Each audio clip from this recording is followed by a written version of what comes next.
On today's show, the Cavaliers finally won a preseason game. Been a long time, but they got one. We'll talk about that, plus an update on Darius Garland's health and Lonzo Ball's big night against the Detroit Pistons. It's all straight ahead on today's edition of Locked on Cavs.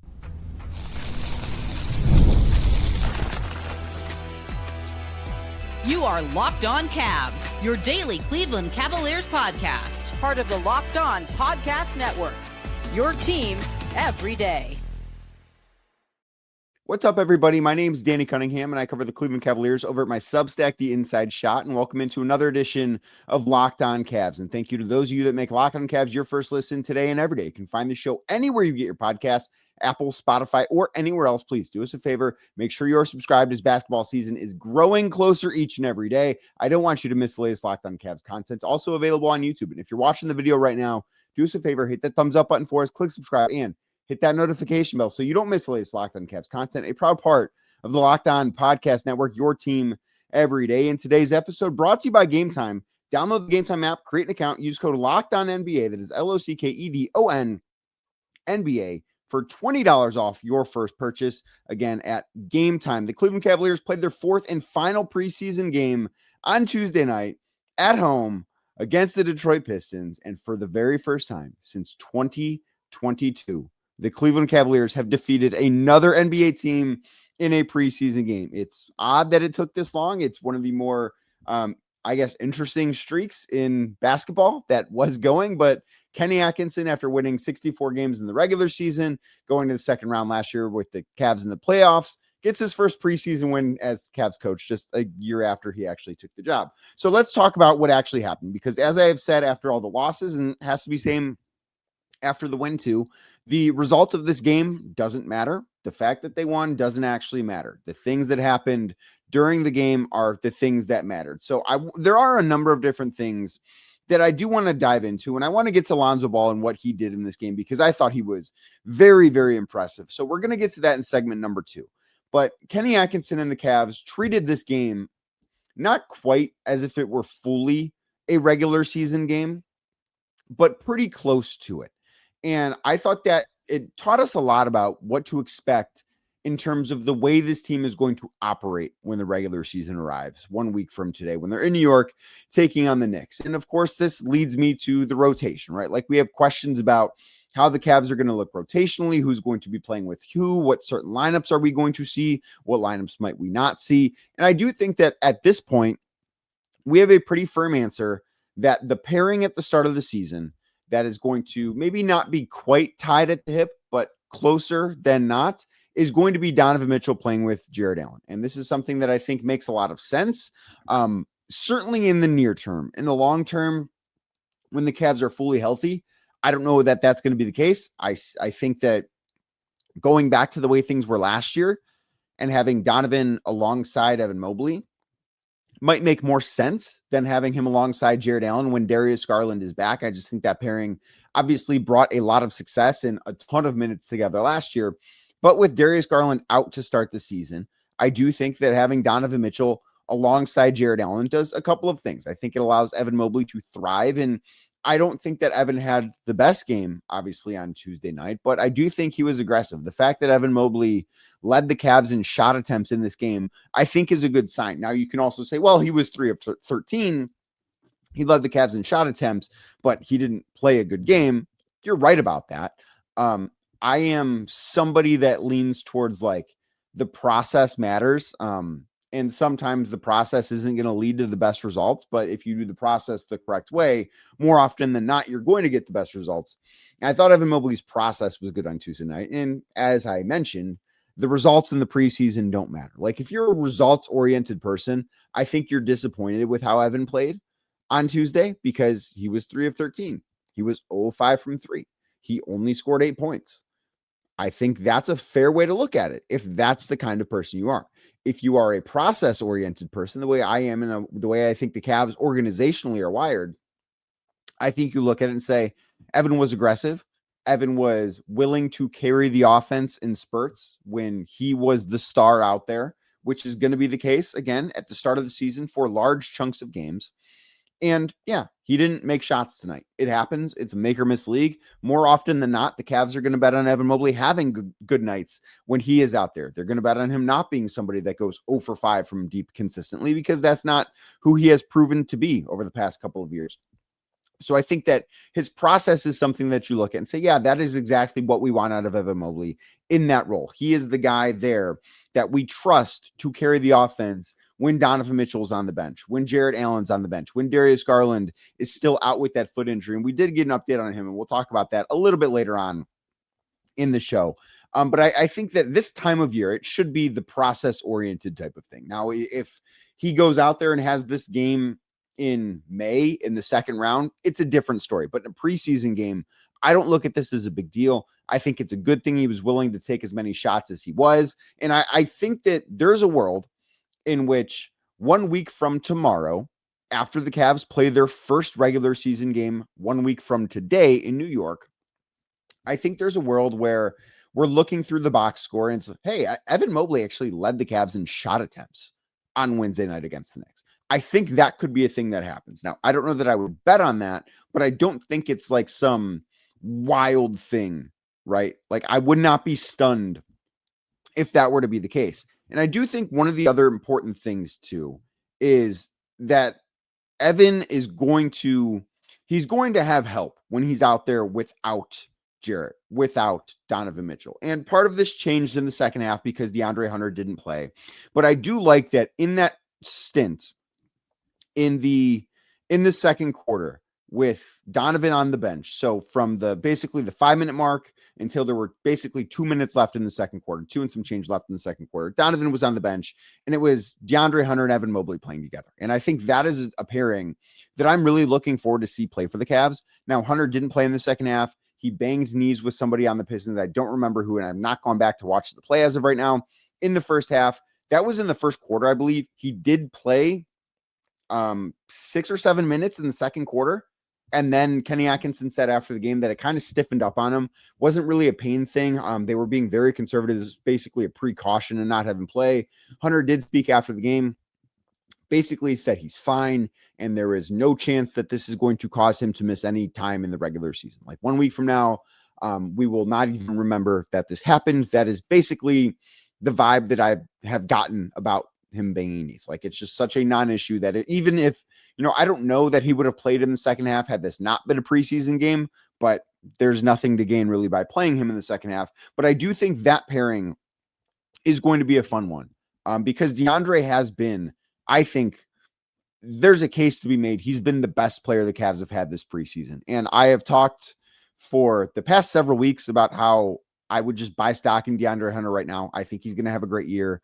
I don't understand why he is on the favorites list for sixth man of the year. I think that he's going to be a starter. I know he's going to be a starter at the start of the season, and I would be stunned if he's not the starter all year long. And that does lead me to the starting lineup, because we did get our first glimpse of what I believe the opening day starters are going to be. So it was, as expected, Donovan Mitchell. Sam Merrill returned from his abductor injury.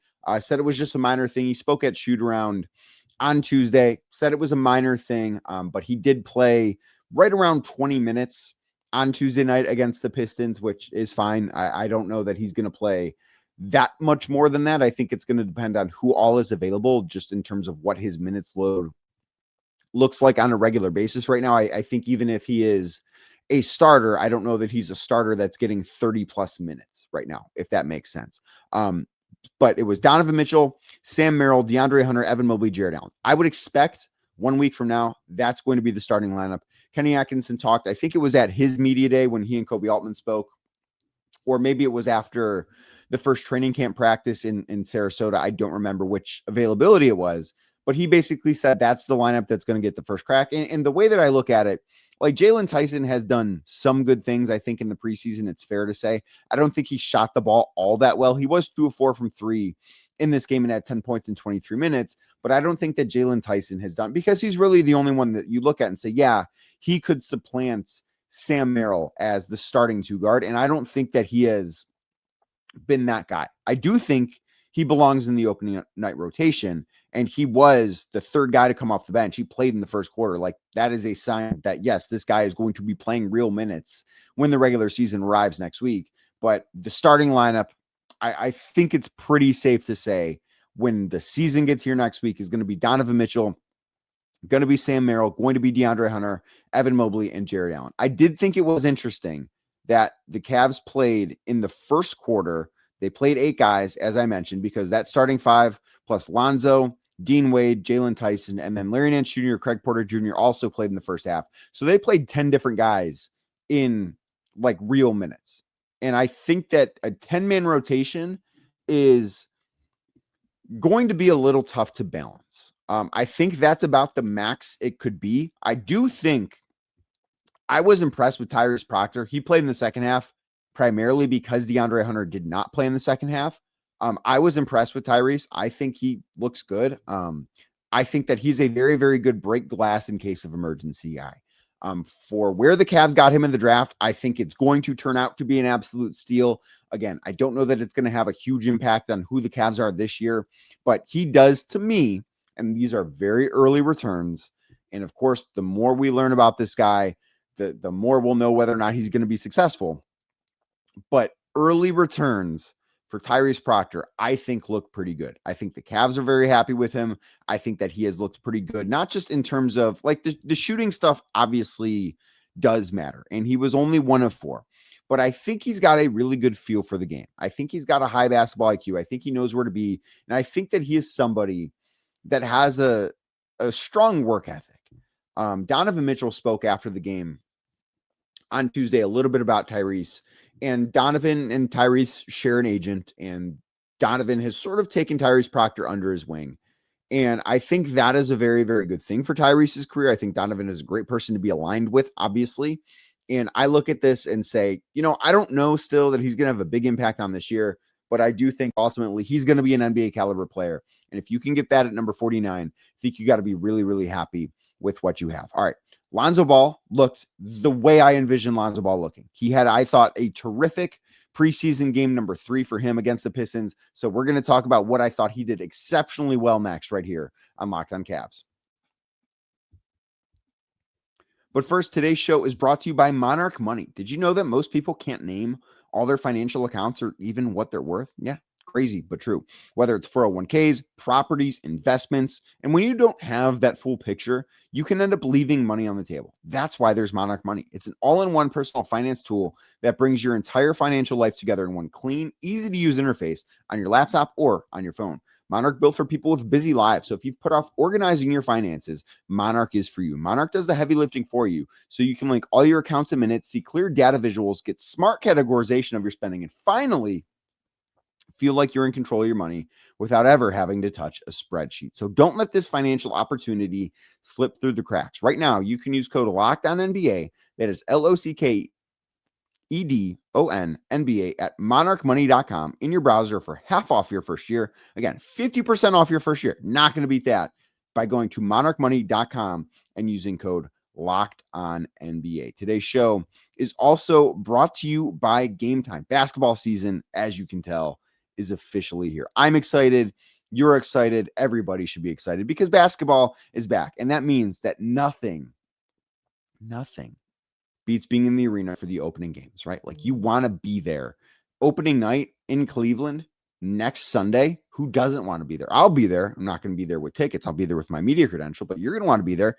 And the way to get in the building, Game Time, because getting tickets can be a total headache, but not with Game Time, because you're not spending time waiting in queues, having surprise fees, prices that jump right before checkout, right? Like, I've done that, not with tickets because I'm going through Game Time. There are some other things that I have booked lately, primarily for travel, where it shows you one price, like, oh yeah, that looks like a great deal. And then you go to checkout and it's like, whoa, where did all these fees come from? Game Time's not like that. You're going to know what you're going to pay. I think that the transparency for me is a really big deal. And that's one of the reasons why I love Game Time, because it is the app that truly does give the fans the advantage. It's your ultimate life hack for scoring amazing NBA tickets fast, easy, and stress-free. Maybe you're not even trying to go to an NBA game. Like, there was a concert in town last week, I think it was, maybe 2 weeks ago. October 8th, it was. T-Pain was in town. And you know what I really wanted to do? I wanted to go to T-Pain. So what I did, fired up the Game Time app, tickets, my wife and I, we went, saw T-Pain. It was fantastic. If you could go see T-Pain, find tickets. I don't know where he is right now. But tickets on Game Time for whatever concert he is, fantastic, totally worth it. Or if you want to check out a basketball game because basketball is back, Game Time is the place to go. So take the guesswork out of buying NBA tickets with Game Time. Download the Game Time app, create an account, use code LOCKDOWNNBA for $20 off your first purchase. Terms to apply. Again, code LOCKDOWNNBA, LOCKEDON, NBA for $20 off that first purchase. Swipe, tap, ticket, go with Game Time.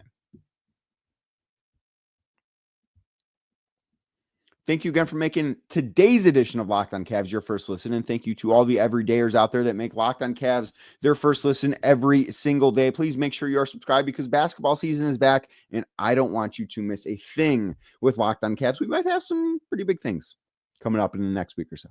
Not going to tell you what they might be, but they might be some pretty big things coming on Locked On Cavs. Lonzo Ball, I thought looked fantastic in game number 3. In the first couple of preseason games that he played, I thought he looked like somebody that was trying to adjust to a new situation, trying to adjust to new teammates, a new organization, a new offensive system, trying to knock off some rust. I thought all of those things were true. And I didn't think that in the first couple of games that he played, and Lonzo did not play on Sunday in the game against the Boston Celtics, but he did play in the 2 prior against the Chicago Bulls. And in either of those games, I wasn't impressed with Lonzo. Now, I didn't think it was like some reason to panic. It's the preseason. I thought, okay, let's give this guy some time. Probably going to be an adjustment period. And then when he stepped onto the floor on Tuesday night, I thought he made an immediate difference. I thought that Lonzo played with a force coming off of the bench that few guys, not only on the Cavs, like when the way the Cavs are constituted right now, with, you know, we just went through the starting lineup. We just went through what I expect the rotation to be. I don't believe that there's another bench player they have that is capable of elevating the things that Lonzo Ball is capable of elevating, and to the extent he's capable of elevating them too. I think he's a floor raiser. I think he's also a ceiling raiser, which is a rare thing. Typically, guys are either or, but I think that he makes guys around him better. And I thought that was really evident. Like, I thought he just played with a force that can be a little difficult to describe at times. Some of the passes that he threw, and he played 20 minutes, which is about what I would expect him to be playing at the start of the season. Again, not going to be playing in back-to-backs. I would think he's going to be around 20-ish. You know, I don't know that it is a super firm 20. Like if he plays 21 or 22, I don't think it's going to be the end of the world. And there might be some nights where he plays 18. But for playing in 20 minutes, I think it was like 20 minutes and 6 seconds. Finished with 9 points, which was fine. I believe he was 3 of 5 shooting. And I know he missed a 3 that rimmed out, and he could have had more points. He was 1 of 4 at the free throw line, which was the one thing. It's like, what's going on here? But 9 points in 20 minutes. He also had 9 assists in 20 minutes. So he played limited minutes and nearly had a double-double. And I thought that was appropriate for the impact that he had on the game. Like, it felt like he was just in complete command of the offense whenever he was out there, no matter who he was out there with. And I thought, considering that was the 3rd preseason game for him, I thought that was a really big deal. I really liked the lineup at the start of midway through the first quarter. So Lonzo Ball came in with Dean Wade. They checked in for Donovan Mitchell and Jared Allen. And then Donovan Mitchell checked back in a couple of minutes later. So there was a lineup of Donovan Mitchell, Evan Mobley briefly for just a couple of minutes, Lonzo Ball, Dean Wade, and Jalen Tyson. And I think that Lonzo Ball playing alongside Donovan Mitchell, Dean Wade looked awesome. I would like to see more of him alongside Evan Mobley because I think that would look really good. But I thought that this was the vision for who Lonzo Ball can be for the Cavs. Now, is he going to be this guy every single night? Probably not. He's not going to play 82 games, as I mentioned. That's just not in the cards for him. And truthfully, never will be in the cards for him again, considering the physical stuff that he's been through. But when Lonzo is at his best, this is the type of player the Cavs are getting. And so much of the conversation about Lonzo this summer was directly related to Ty Jerome. And Ty is, I think, a terrific player. I thought that what he did for the Cavs last year was not only unexpected, but it was very important and it was very, very good. And I thought that he deserved every cent that he got in free agency. And truthfully, I am surprised that he was not paid more by a team in free agency. And if you were expecting Lonzo Ball to come in and look like Ty Jerome, you're going to be disappointed because they are two very different players. I don't know that Lonzo is capable of doing some of the things that Ty Jerome was capable of doing for the Cavs last year. I just don't know. Like, go back to that game the Cavs played in Philly last year. I think Ty hit 8 threes, didn't miss a shot. Lonzo Ball is probably not going to have a game like that this year. But I also look at it and say, I don't think that Ty Jerome could impact a game the exact same way that Lonzo Ball did on Tuesday night. Because it wasn't just how much force he played with offensively. It was the way he elevated his teammates, right? Like, he made guys better. The fact that he had 9 assists in 20 minutes, that's a really tough thing to do in the NBA. Because, yeah, you are partially relying on teammates. But if you're a believer that the ball's got a certain type of energy in it, and I think Lonzo brings that spark, and the ball certainly moved really, really well. I thought that was when the ball movement was at its best, was when Lonzo was on the floor for the Cavs. And then the defensive side of things too, I think is really important when it comes to talking about Lonzo Ball, because I thought he was great on the defensive end of the floor. In the 20 minutes that he played, he had 3 blocks, which Lonzo is 6'6". Like, he's a bigger guard. You don't think of, and one of them was like a strip on a guy going up, and that counts as a block. I tend to think it's more of a steal, whatever. It's a semantical thing. But I was so impressed with him on both ends. And if the Cavs can have Lonzo Ball, this version of Lonzo Ball, healthy and available to them in the postseason, I think it's going to make a world of difference for them. I really do. Because I look at this and say, I don't know how many role players out there. And again, everything I say with Lonzo has to come with the caveat of if he is healthy, because that is thing number one.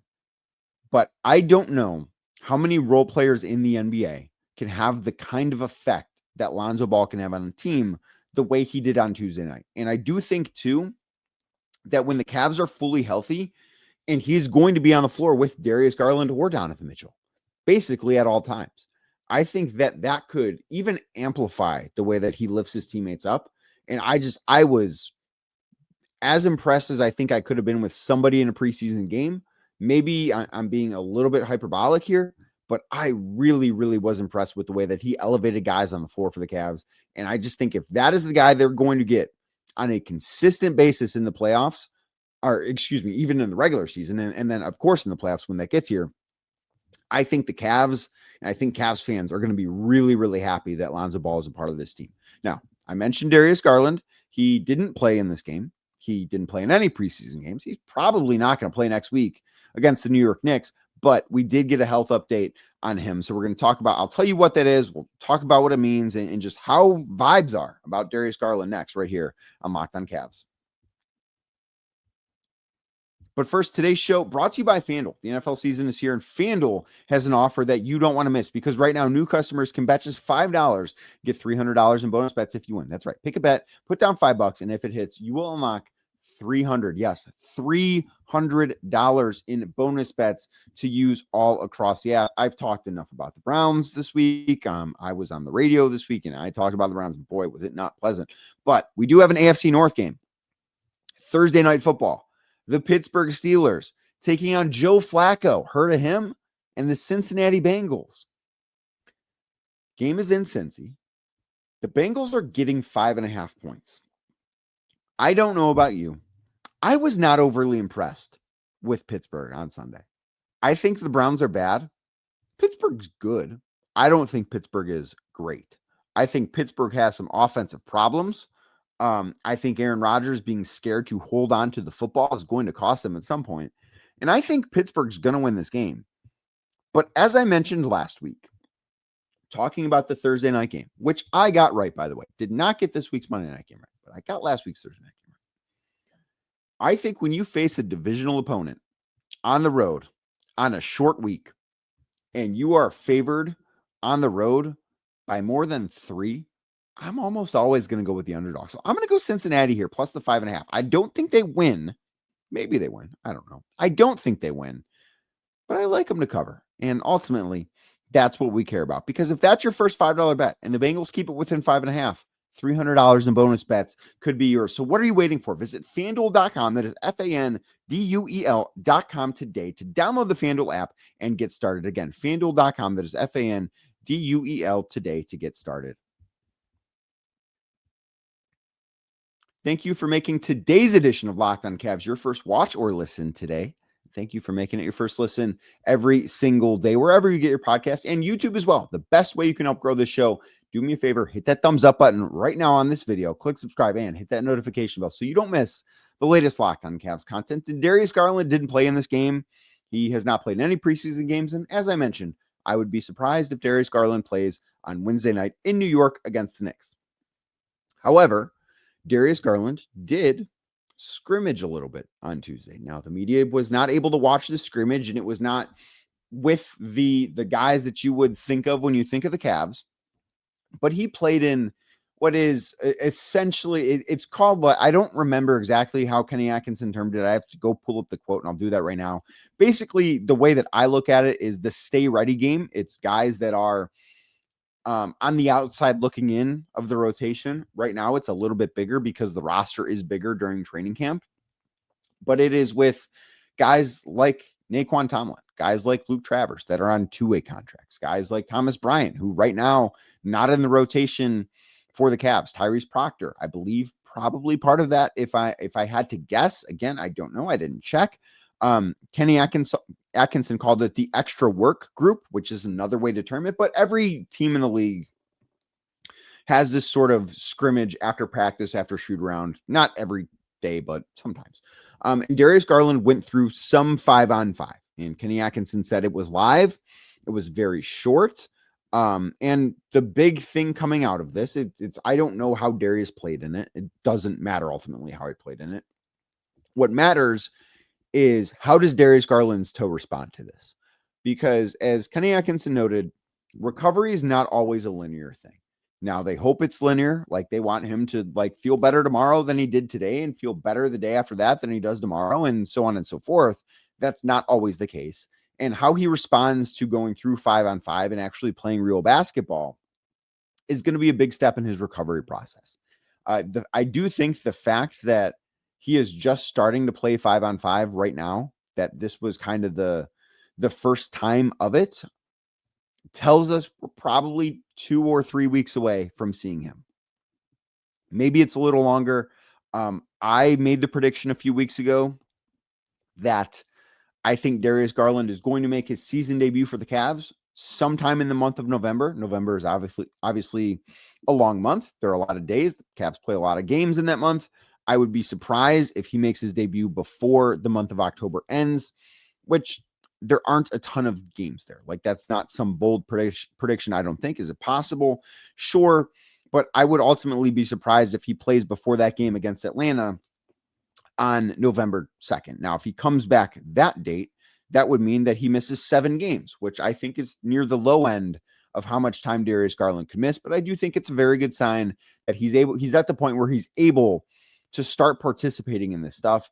And what really matters, the most important part of all this, as Kenny Atkinson said, is how does he respond to it? How does his body feel coming out of this? How does it feel when he's able to do a little bit more for a little bit longer next time? Because that, I imagine, is what the recovery process is going to be like for him. Because this is not something, it's a serious injury. Kenny Atkinson noted that, you see how it's treated in the NFL too, which I do think it was interesting. And I have talked to some people about this. I thought it was very interesting, the reaction to Joe Burrow having surgery on this and needing to miss 3 to 4 months, and Darius Garland trying to play through it. Because it basically was the same injury. Now, I don't know that it was the same exact injury, but they were very, very similar. And Darius tried to play through it, and you just could see it wasn't going well, and then needing the surgery because it's a very difficult injury to deal with. So I do think that Darius coming back being cautious is the right play. And I would imagine when he does get back, he's going to be on some sort of minutes restriction. But I think that Tuesday was a step in the right direction, and steps in the right direction are what matter. And then the other injury update, DeAndre Hunter, as I mentioned earlier, he banged knees with a player on the Pistons in the first quarter, came back, did play 6 minutes in the second quarter, which was certainly a good sign, but then did not return for the second half, was not on the bench in the second half. He did speak with the media afterwards in the locker room, said there's no concern, just, bump knees. It happens, part of the game, unfortunately, but he's expecting to be able to play next week. There's really nothing to watch there unless we hear something else in the coming days, but I don't think that's going to be something that really is that big of a deal. But the preseason is finally over. We have just about made it, right? The regular season begins 1 week from today against the New York Knicks. I, for one, am very excited to be talking about regular season Cleveland Cavaliers basketball with you guys every single day. The Cavs will have practice later this week, and then we're going to start to look ahead. The Whip Around Show will be back next week. Hoping to have some big things, though, on this podcast in the coming days. So make sure you're subscribed wherever you get your podcasts. That's Apple, that's Spotify, that is absolutely anywhere else. And it's also on YouTube as well. So make sure that you hit subscribe on YouTube, and also hit the thumbs up button for us and click the notification bell so you don't miss the latest Locked On Cavs content. And I will be back tomorrow talking more about the Cleveland Cavaliers.